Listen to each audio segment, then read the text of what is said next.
Oh, good. Fantastic. It's Thursday. We should all be fine. Looking forward to the end of the week. Yeah. Hello, good to see you. Welcome. Come on in. Almost classroom based. Doing this virtual thing. Yeah. Right. Good to see you all.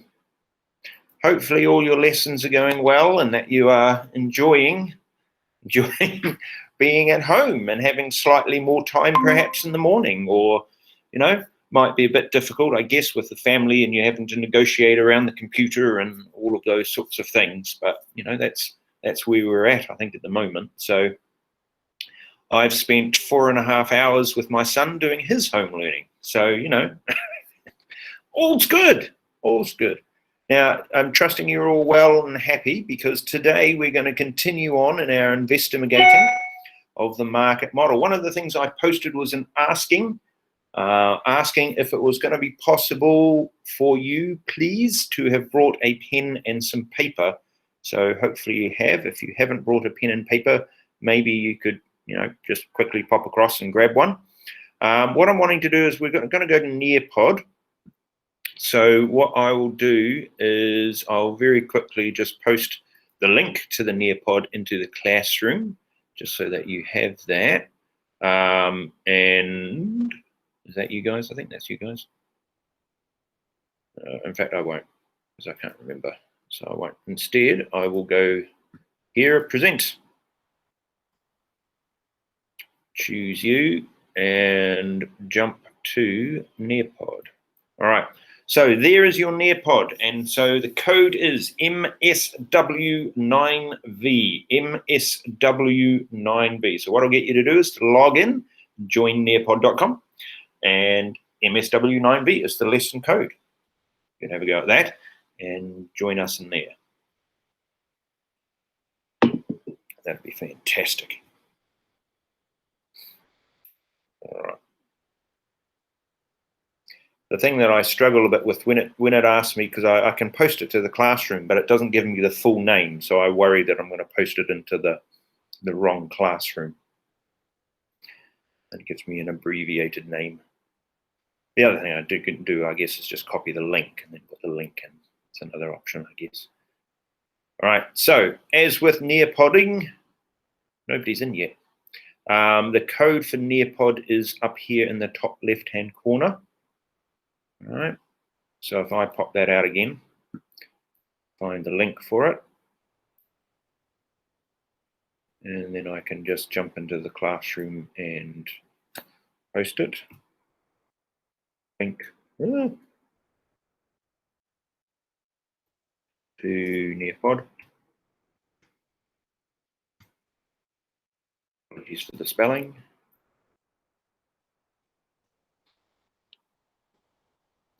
So if you're struggling to find the Nearpod, then you should be able just then to click on the link, which will arrive, well, now.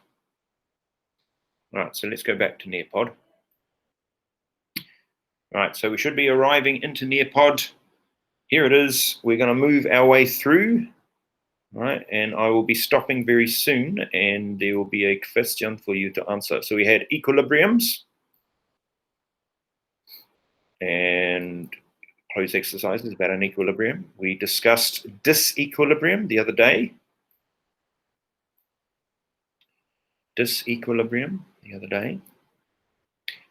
We talked about what happens in a marketplace if demand increases and decreases. Okay, you had a go at those. All right. Talked about the market shifting with regards to demand, and there's been an exercise. I posted a market one into the classroom, so an application question. So that should arrive. If it hasn't arrived now, it will arrive very soon. All right. Now, this is about supply. So supply in this case is increasing and decreasing. So we had a go at that.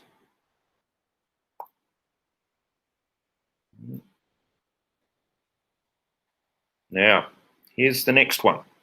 What happens in the market for hats if there is an increase in demand and at the same time an increase in supply?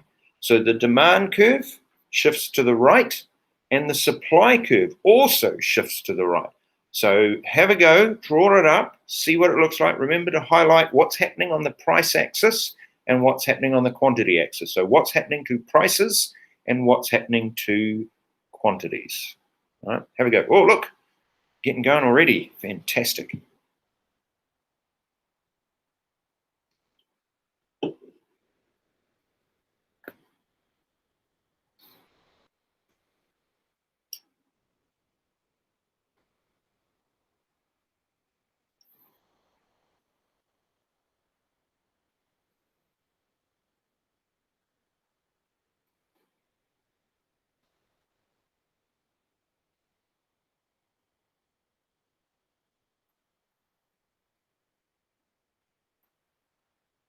All right.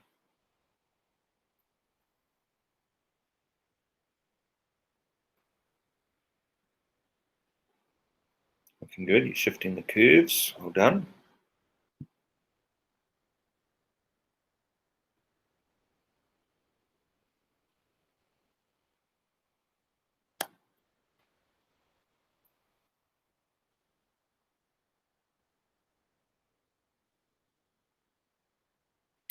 Good work on the colours, Yasin.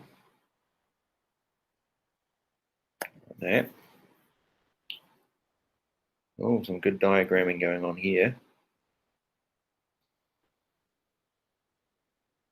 I know it's not easy because you're doing it on the computer, and there will come a time when the paper that I've asked you to bring, you'll be able to use that.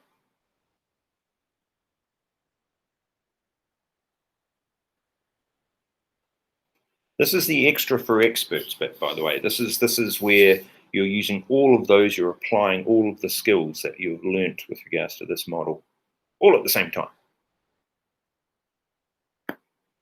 Good, keep going, doing well.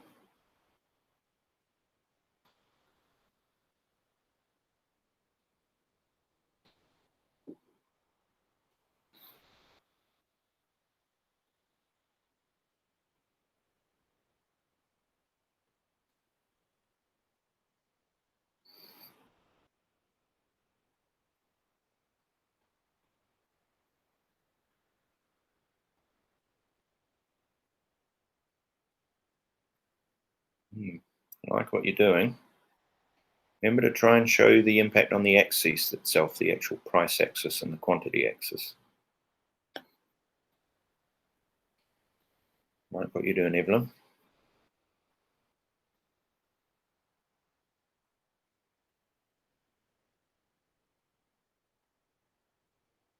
So good work. You guys are rock stars.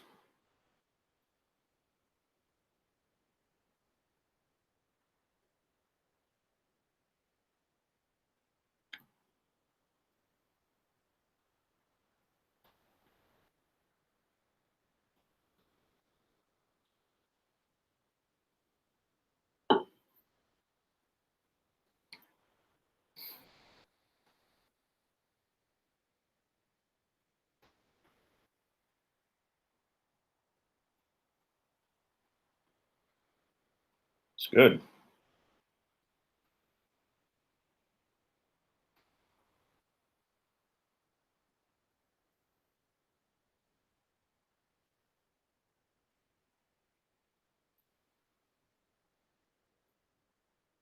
I like how you're adding an explanation in there, Yasin. That's good practice.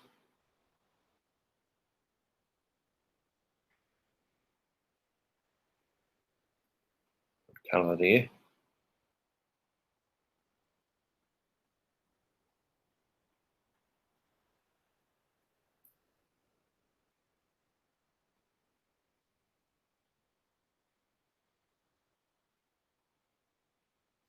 Very good work.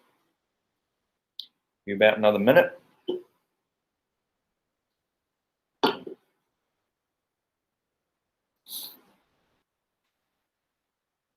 was going to be something that I was going to give you for Christmas. You have been good this morning, as long as you're not jumping on the couch. As long as you're not disturbing mummy doing her work. Ready? Now, you've never had this before. It is really rare There are no one else around that I've seen like this. Okay? So Lego of a very particular, very special character. Fun. Yes.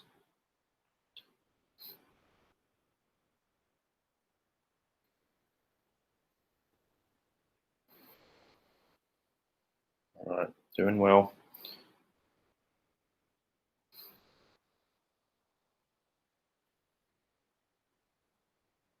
Good, and I like how you're using a different color to distinguish the movements. That's a good idea. You can also use the labeling. So you could do like D1 and D2 and S1 and S2. That's another approach.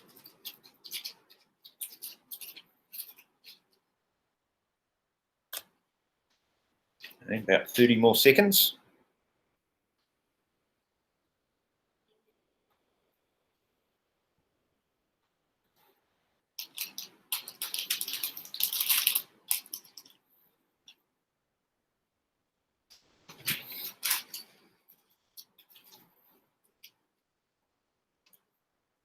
Well, that's fantastic. Look at that.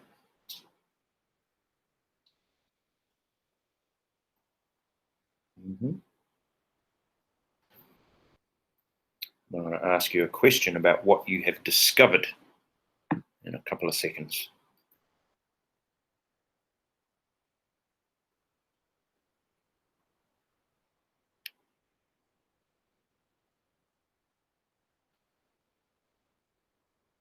Very good. Good work, Charles. Keep going. Yeah, maybe some labels on the axis as well there, Andy.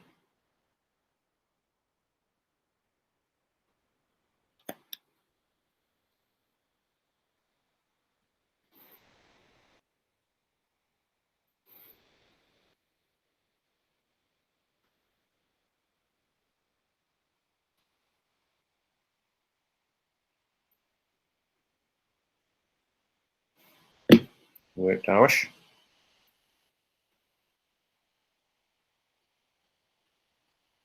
Good, I like the labeling. Arrows that you're using to show the directions. You haven't got any arrows on the price axis here. That might be something that you can do. And then the quantity, perhaps if you do like dotted lines to show changes in the price and changes in the quantity.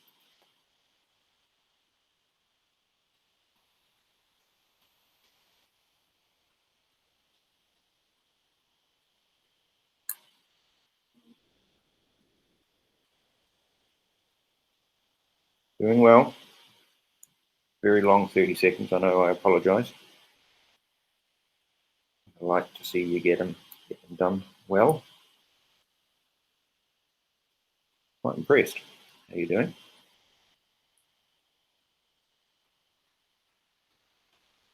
Yeah, I don't know how those double ones work. Like that.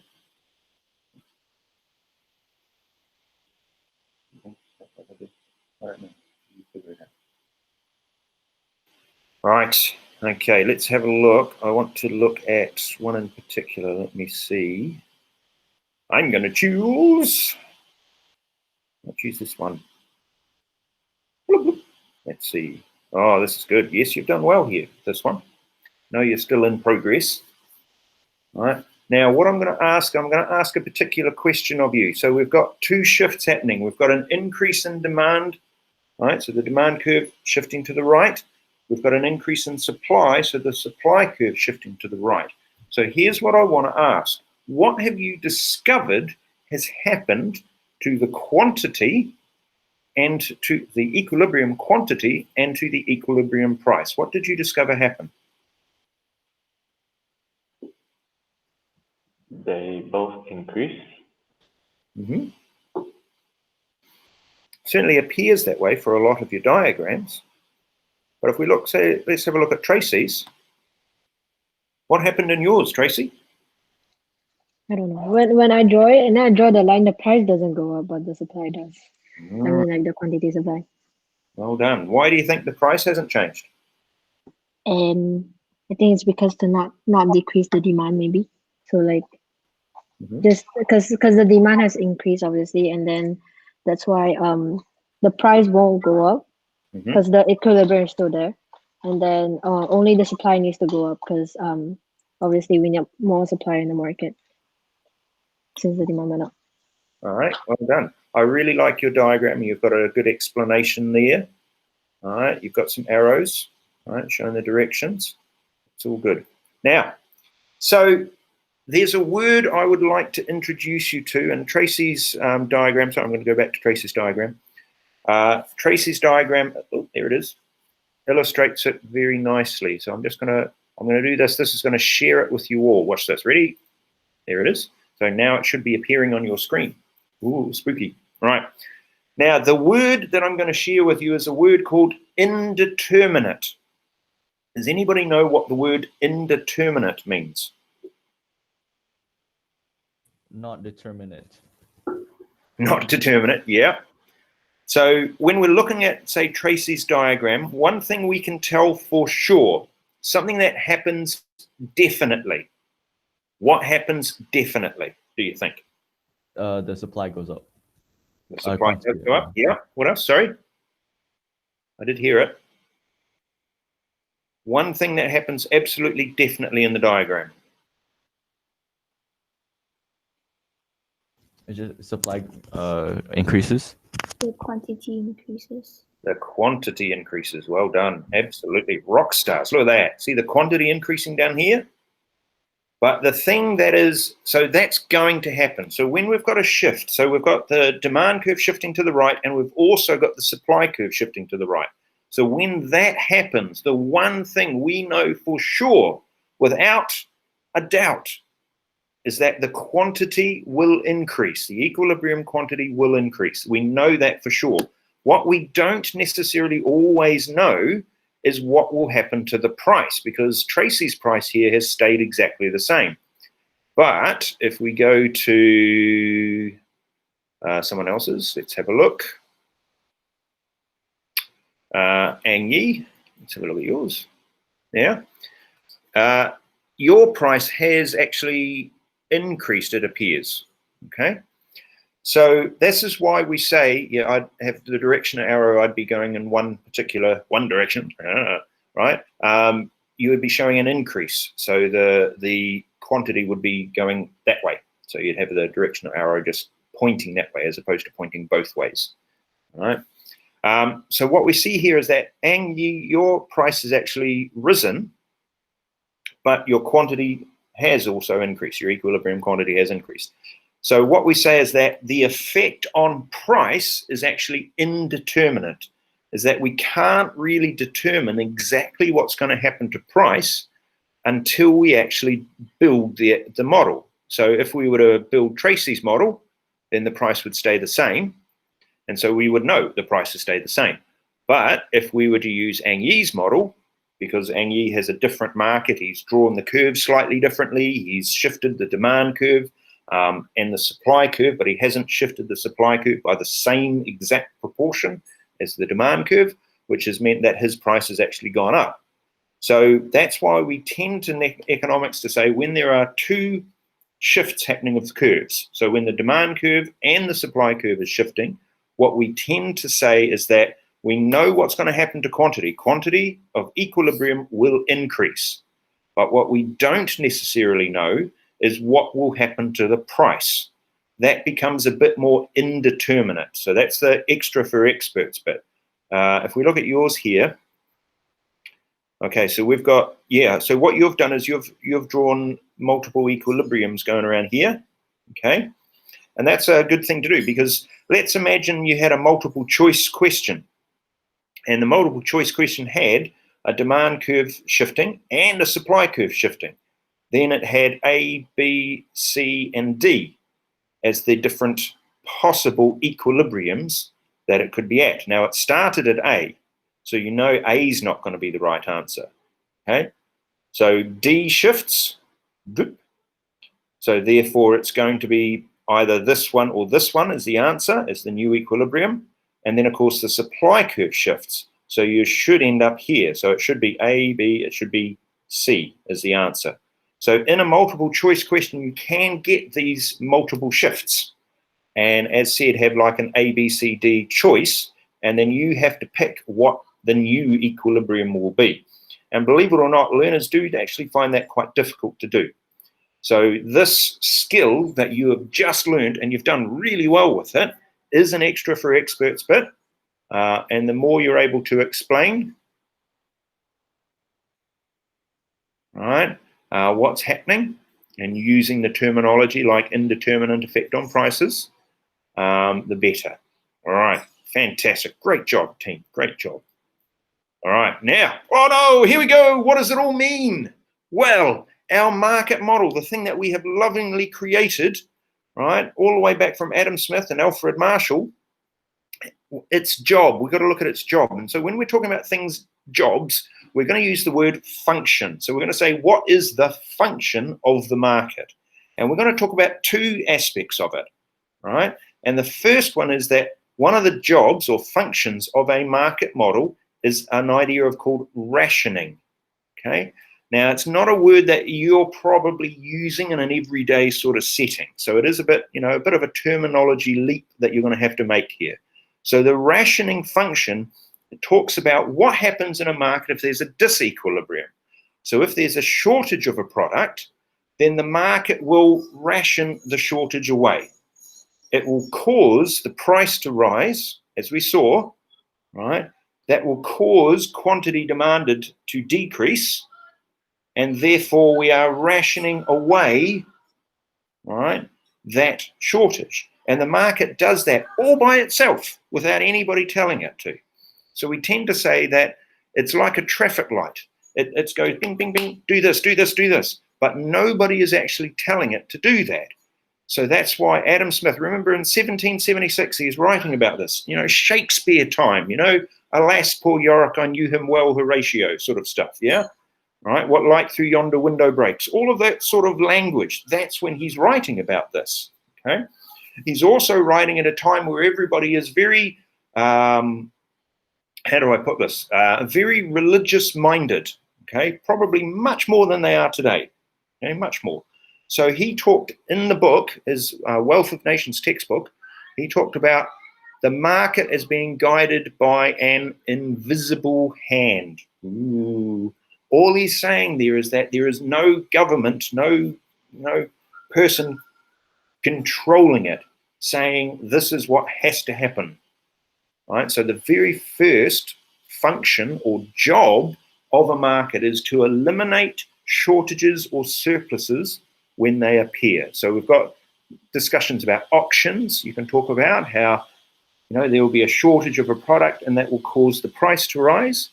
You've got limited numbers of tickets to, say, finals of sporting events, etc.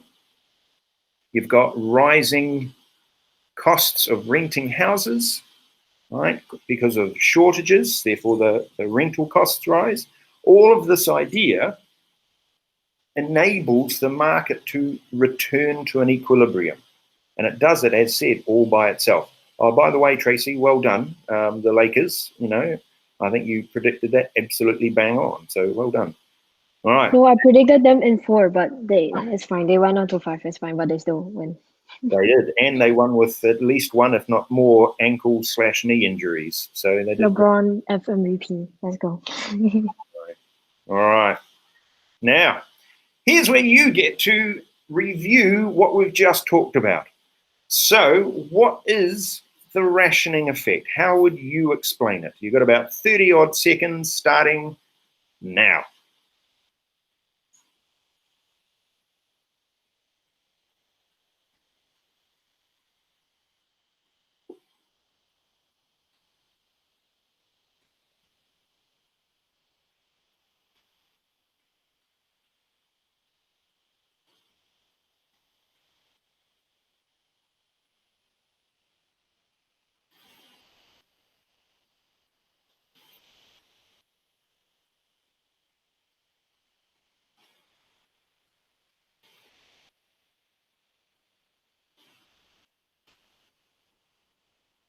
Mr. David, Yeah. is the rationing function and the rationing effect the same thing?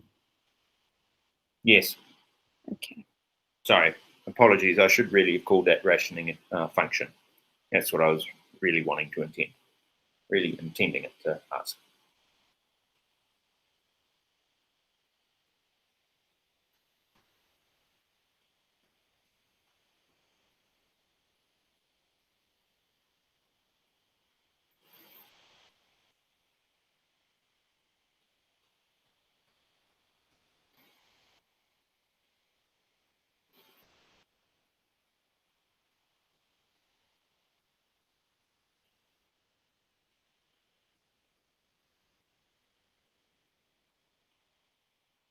Good.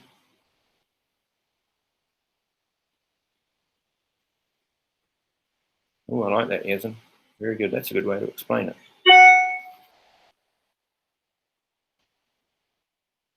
Remember, there are all different types of markets. There are lots of them. Okay. So although we're saying this is what the market does, sometimes it may take longer for this process to work.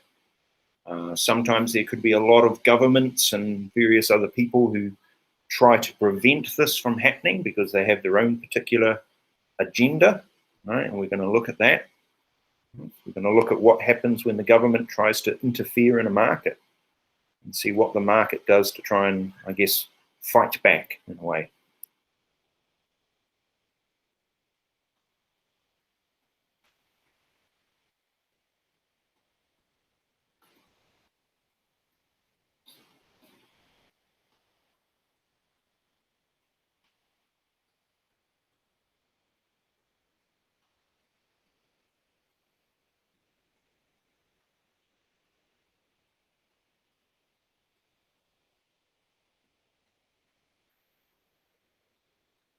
It's good. Very good. Well done. All right. I know it's not always easy. I've got one learner, at least one learner who's trying to do all of these sorts of activities on their phone, and so it's not necessarily always easy. It's always good to review. So once you learn a new idea, a new concept, as soon as you can, review the concept. Try and figure out, do I still remember what it means? All right. And if not, then you can go back and have a look at the notes and refresh it in your brain. Okay. We're going to move on and going to go now because, as said, there were two things that the market did, two jobs, if you will, of the market, two functions. The second is this idea of signaling. And this is where that idea of a traffic light mechanism really comes into play because it's the idea of red, amber, green, all right? The signaling within the market is where the information is given to consumers and producers and it tells them to go or stop. It says, oh, look, there's profits to be earned here. Quick, let's go and build something and make something and sell it. All right? Or to consumers, look out, the prices are rising. Let's decrease our quantities. So the market's job is to send those signals to the consumers and producers. And there's some examples that are there, okay, in here. All right.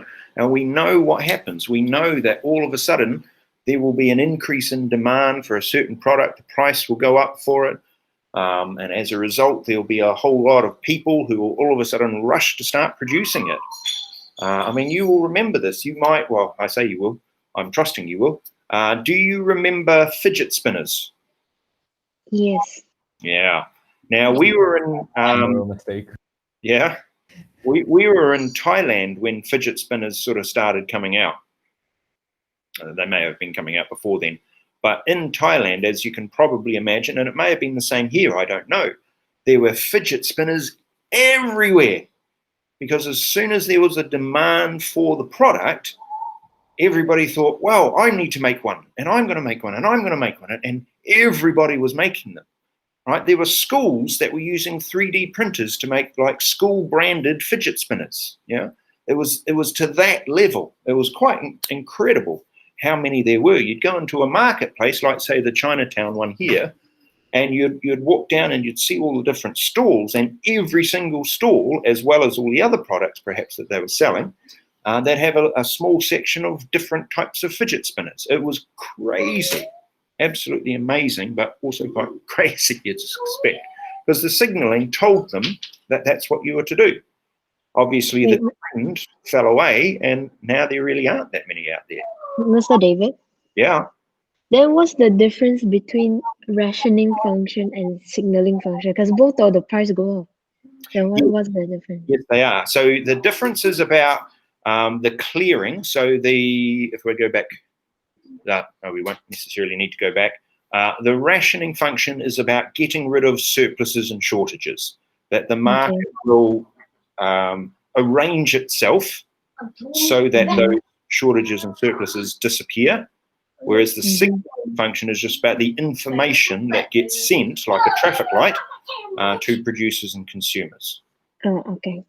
Okay, and again, nobody is telling it to do this. And Adam Smith, he thought all of this up all the way back in 1776, because we've had markets, obviously, for a long time. Okay? All right. Now, ladies and gentlemen, review the term. The signaling mechanism does what? Go. There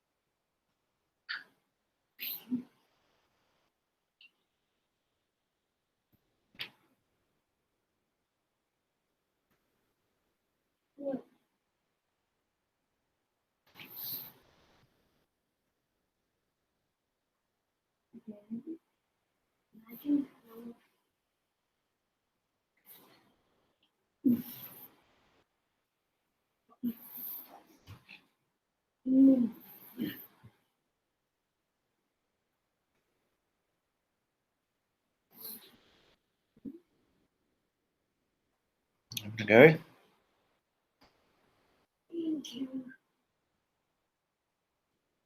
Good.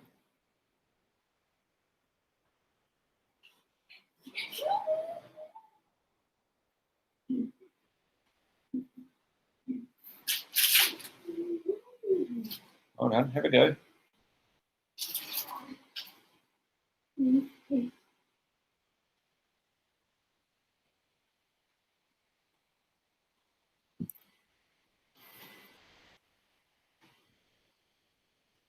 Yeah, okay, that's good.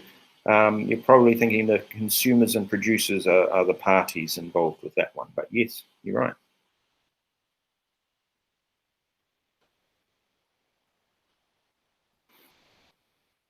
Good, well done. Okay, now, always good to do the reviewing, and particularly because we're doing this distance learning idea at the moment, and it may continue for a bit. We just don't know.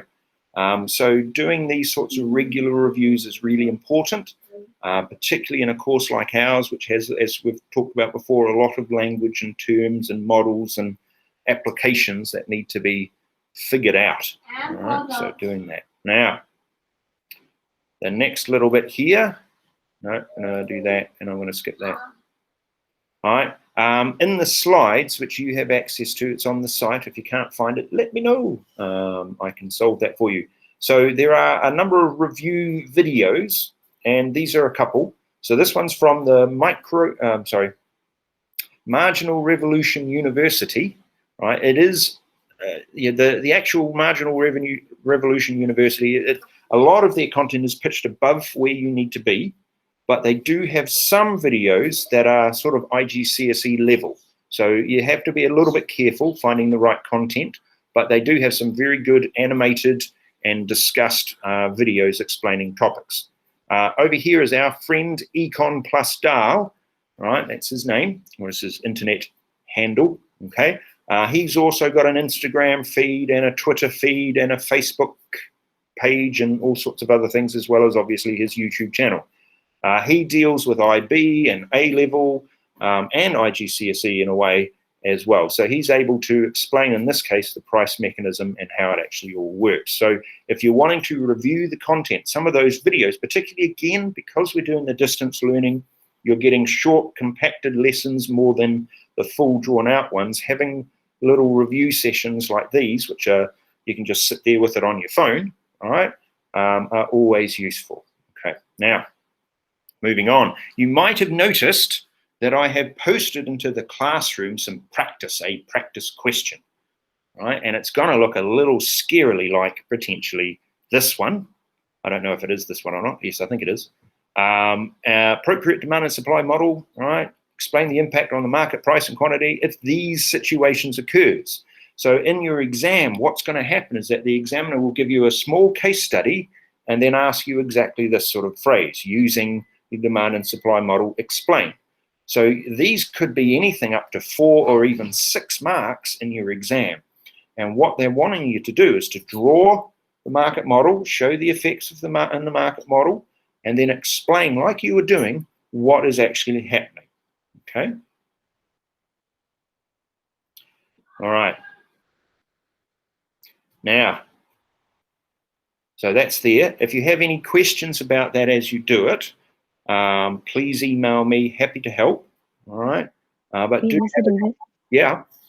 Wait, when it says the market model, does it mean like the curve, like the supply curve or something? Yeah.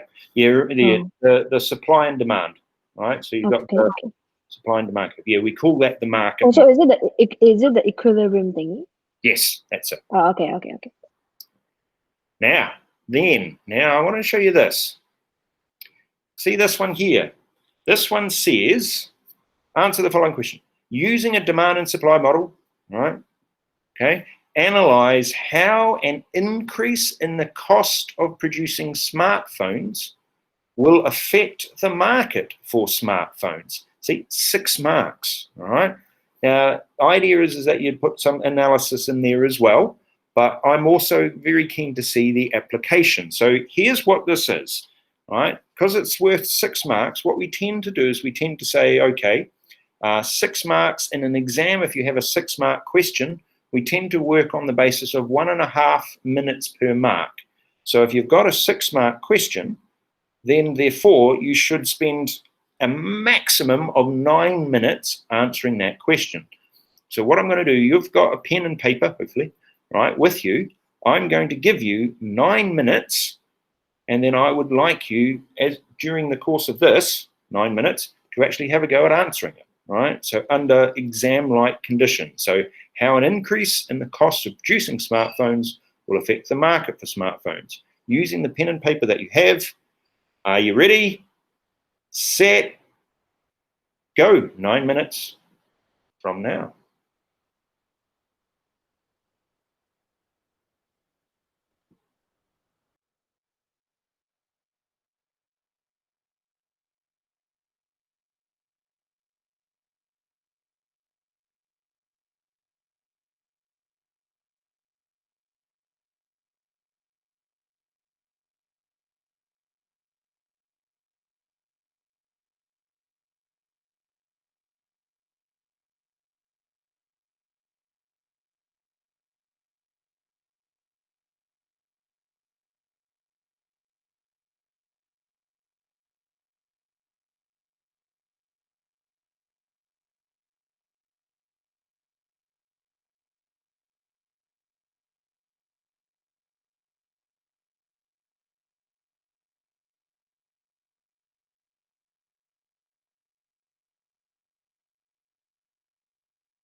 When you're finished, if you could just post a message into the message bit, the chat bit, saying that you've finished.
A little bit under 3 minutes to go.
Less than 2 minutes.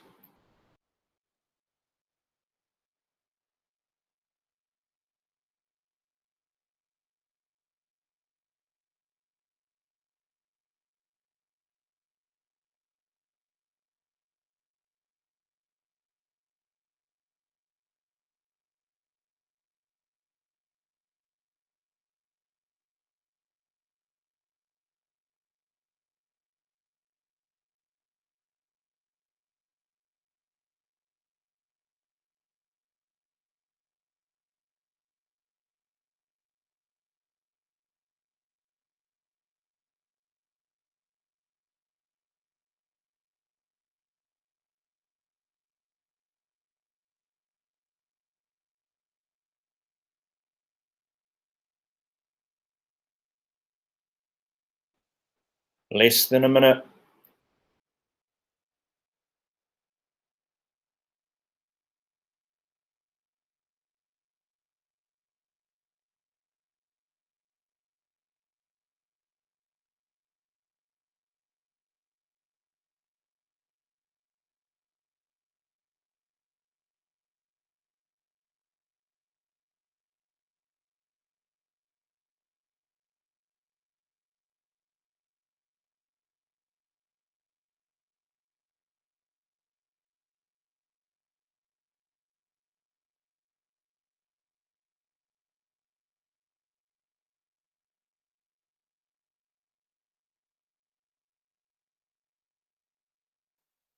Ten.